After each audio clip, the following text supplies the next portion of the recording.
Welcome to the session 36, that is Industrial Policy 1956 and its objectives and impacts on the economy. The main learning objective of this study is to know the Industrial Policy 1956 and its objectives and its impact on economy with the categorization of industries. After studying this session, the students will be able to understand the Industrial Policy 1956 and its objectives and its impact on the economy. In this, we study first, we know the Industrial Policy 1956. The setting was favorable for the Industrial Policy 1956. The country gave itself a constitution which set out certain directive principles. Planning began to be implemented on an organized basis, and the first 5-year plan was already completed. Parliament accepted the socialist pattern of society as the objective of social and economic policy. The country's resources also increased and the government's driven in expanding the public sector as a means for rapid development. To the countervail economic concentration and removal of regional economic imbalances and disparities, and it will gain momentum. These changes and development necessitated a policy, and then it was announced on 30th April 1956.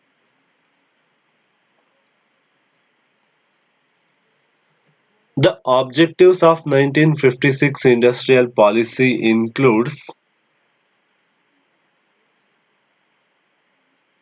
to accelerate the rate of economic growth and to speed up industrialization. It is one of the main objective in this for accelerating the industries as we discussed in the Industrial Resolution of 1946. To accelerate the rate of economic growth and speed up of industrialization, most of the public and private sectors have gained momentum in that resolution. Next is to expand the public sector development, heavy and machine making industry. So expand the public sector to develop heavy and machine making industry is one of the objective. To increase employment opportunities and to improve living standard and working conditions of the people with the aim of balanced regional development. The importance is given to increase employment opportunities and to improve the standard of living and working conditions of the people. Various small scale industries and small and cottage businesses and industries were gained momentum in the past resolution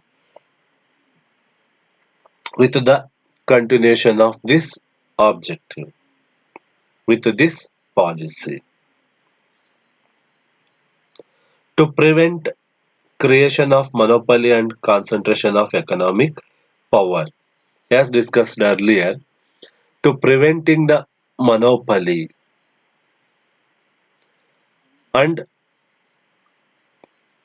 reducing the concentration of economic power in a few hands, various private sectors will gaining given much more importance in this policy with various financial schemes and developmental schemes.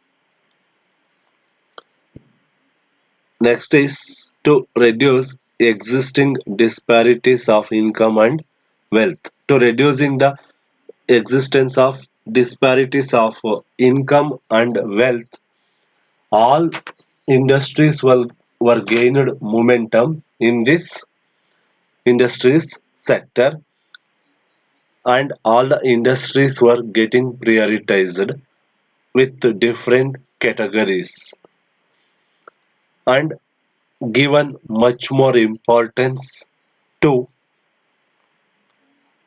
develop the nation social well-being as well as increase the employment and wealth of the nation and eradication of the unemployment.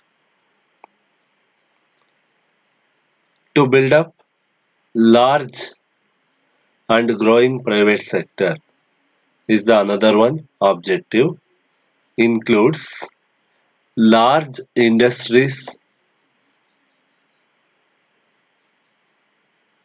were gained momentum in this industrial policy. With this, various private sectors will growing largely to increase the economy well-being as well as societal well-being with the aim of increased employment opportunities and increasing the GDP as well as national income. To expand the cottage, village and small-scale industries. In this, various cottage, village and small-scale industries will given high priority with certain subsidized loans and schemes of industrial expansion. Government will give more support to increase rural employment. Lastly, to achieve balanced industrial development and other socio-economic objectives. So as I told earlier, to achieve the balanced industrial development, first importance is given to balanced regional development as well as various socio-economic objectives of the society will be given much importance. Certain objectives include increased employment opportunities, eradication of unemployment, increase the wealth of the nation, increase the standard of living of the people. These are all included in this objective.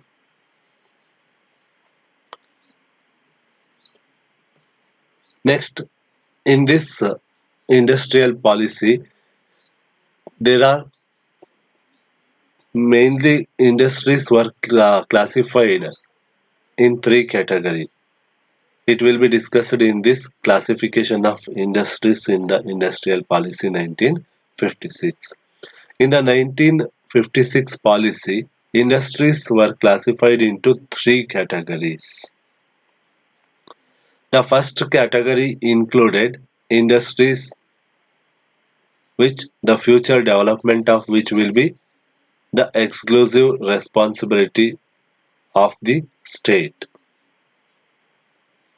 The second category will consist of industries which will be progressively state would and in which the state will generally take the initiative in establishment of new undertakings, but in which private enterprises will also be expected to supplement the efforts of the state.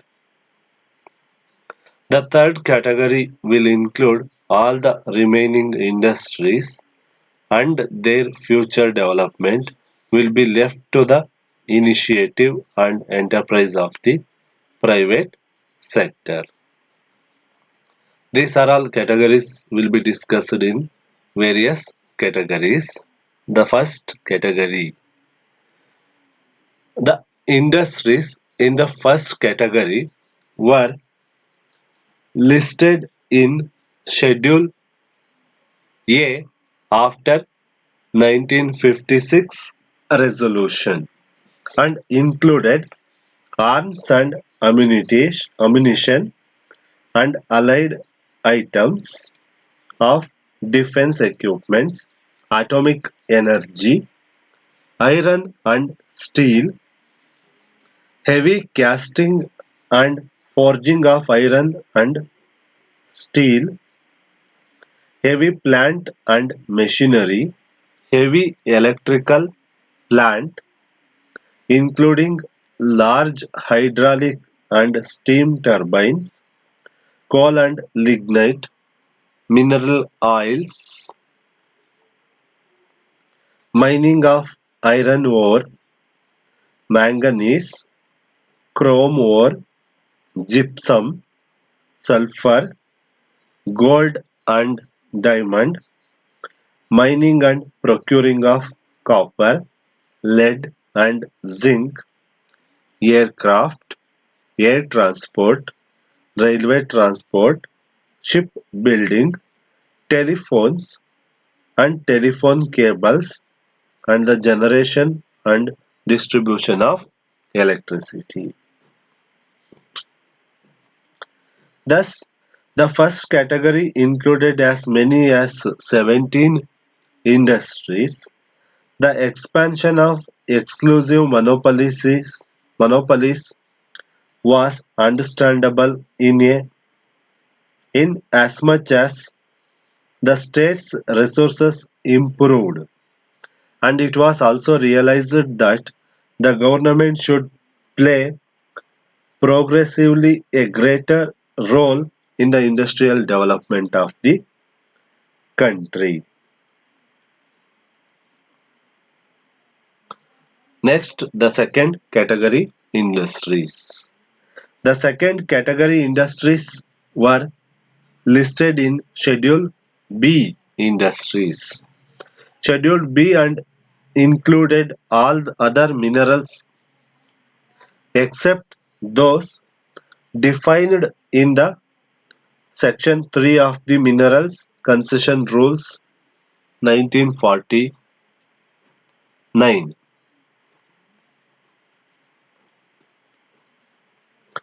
These industries include aluminum and other non-ferrous metals not included in Schedule A, machine tools, ferroalloy and tools, drugs, fertilizers, synthetic rubber,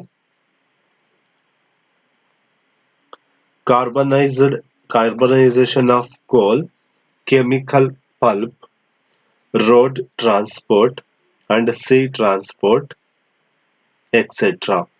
With a view to accelerating their development, the state will increasingly establish new undertakings in these industries. At the same time, private enterprises will also have the opportunity to develop in this field either on its own or with state participation. This Schedule B contains mainly 12 industries.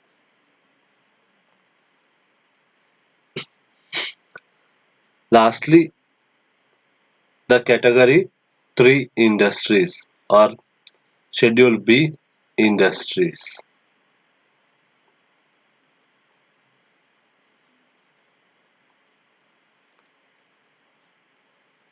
The rest of the industries were thrown open to the private sector, but This did not prevent the state from starting any new undertakings because state will facilitate and encourage the development of these industries in the private sector by providing infrastructural facilities.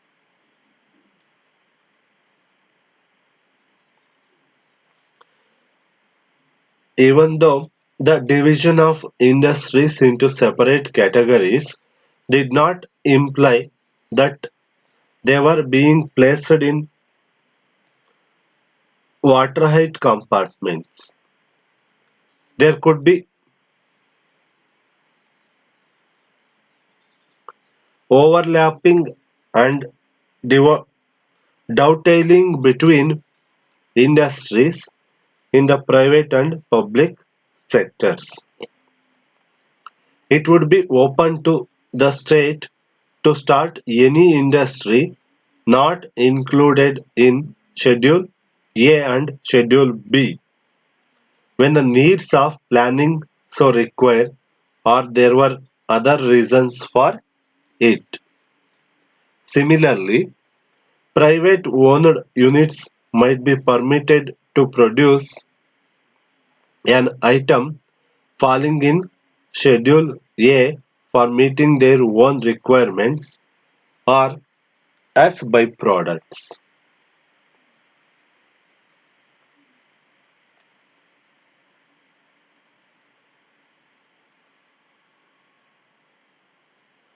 The 1956 policy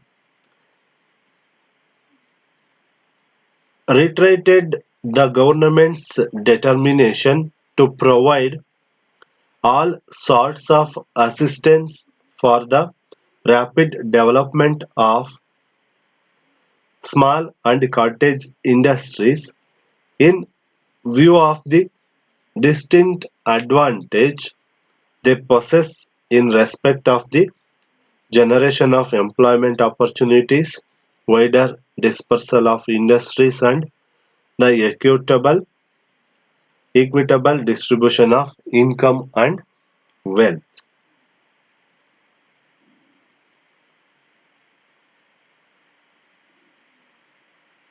The 1956 policy came in for appreciation and criticism.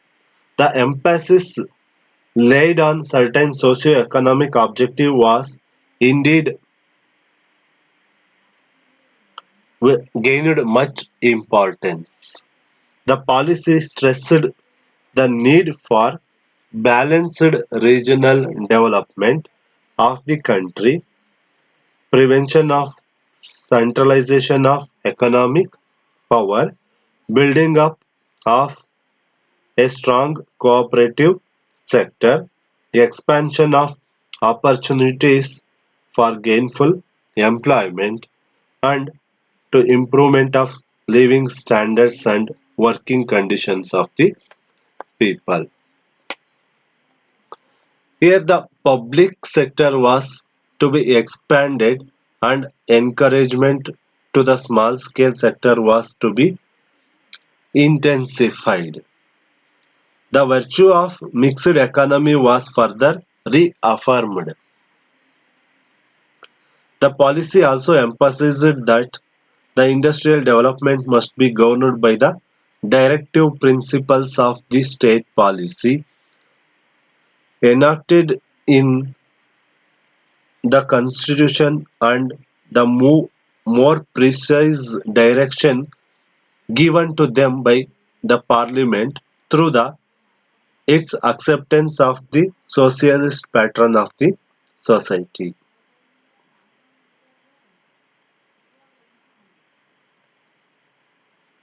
So, the industrial policy announcement of 1956 in fact reflects the value system of our country and has shown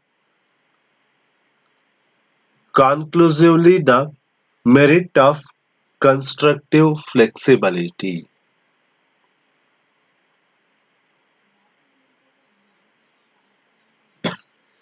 Even though having various advantages, this has certain disadvantages also.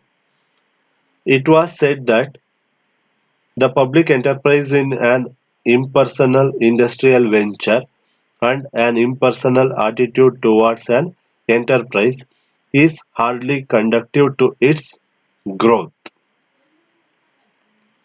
Further, it was contended that the state was unduly straining its already overburdened and overstrained financial and administrative resources. Some critics went so far as to suggest that it would bring about state capitalism and that the government will be well advised to reconsider its policy. These are all the meaning of Industrial Policy 1956 and its objectives and categorization of industries in different categories such as Schedule A, Schedule B and Schedule C categories with its advantages and disadvantages.